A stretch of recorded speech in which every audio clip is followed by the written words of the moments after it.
Bonjour à tous, je fais cette petite vidéo parce qu'on vient de m'installer un robot CapCAD XR3 5000 pour lequel moi, je suis très content. J'hésitais en fait avec un Husqvarna et je fais cette vidéo parce que j'avais pas eu de comparatif sur ce robot.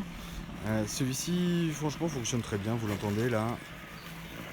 Il fait un petit peu de bruit parce que j'ai mis des lames un peu particulières. Les lames sont fixes et donc elles présentent l'avantage de ne pas être gêné par les petites branches, de ne pas être gêné par les pignes de pin. Pour moi c'était un vrai problème, les pignes de pin. Et voilà, et ce modèle-là est assez bon, assez fonctionnel. Franchement, il fait un travail tout à fait remarquable sur les 3200 m² à peu près sur lesquels il a été installé.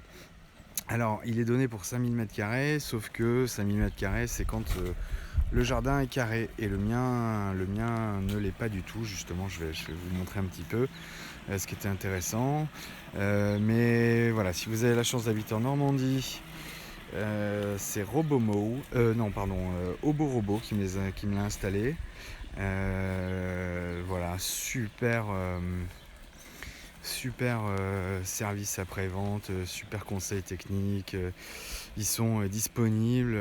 Figurez-vous même qu'ils répondent quand vous les appelez, ce qui est quand même assez précieux aujourd'hui. Voilà, ça n'a vraiment pas posé de problème avec eux, l'installation. Le seul pour qui ça a posé un problème, c'est le chien qui, quand il est arrivé, n'a pas arrêté de pisser devant lui. Mais voilà, on a vraiment un appareil qui est sympa. On l'a appelé Covid parce qu'il a été installé pendant la crise sanitaire, hein, donc Covid, ça se prêtait bien.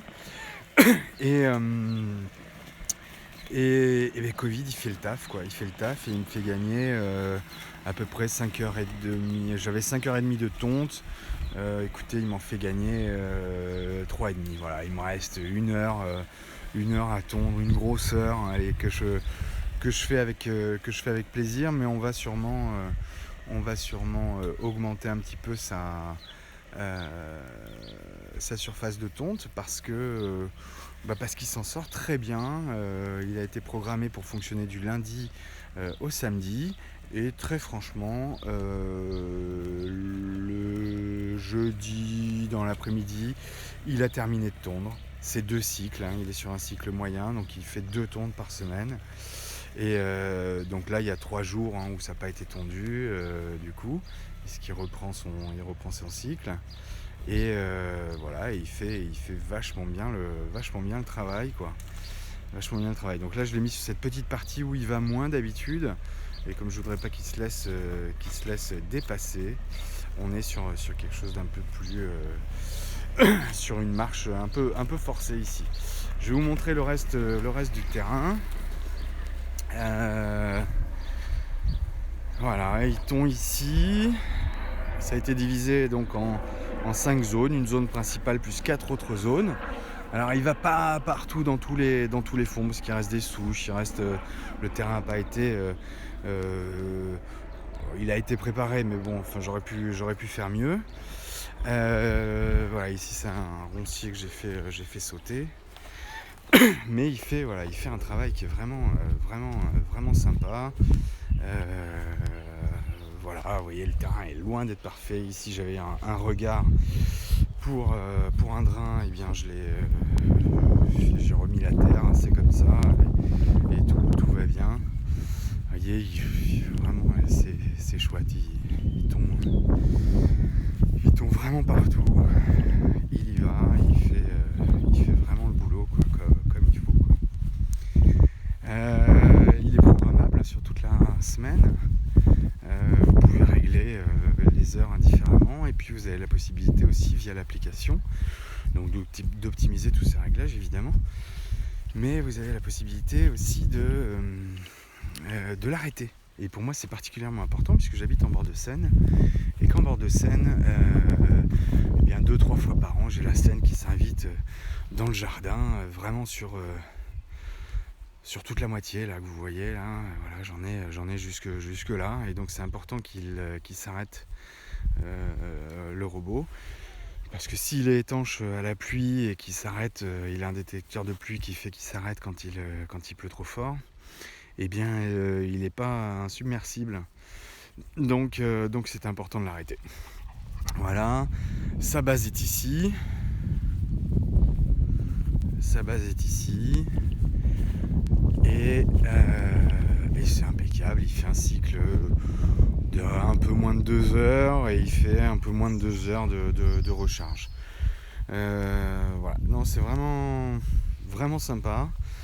Vous voyez, j'ai plein de pignes de pin. Bon, bah, les pignes de pin, je les ramasse de temps en temps, mais ça lui pose pas de problème. Ça a été balisé dans l'ensemble.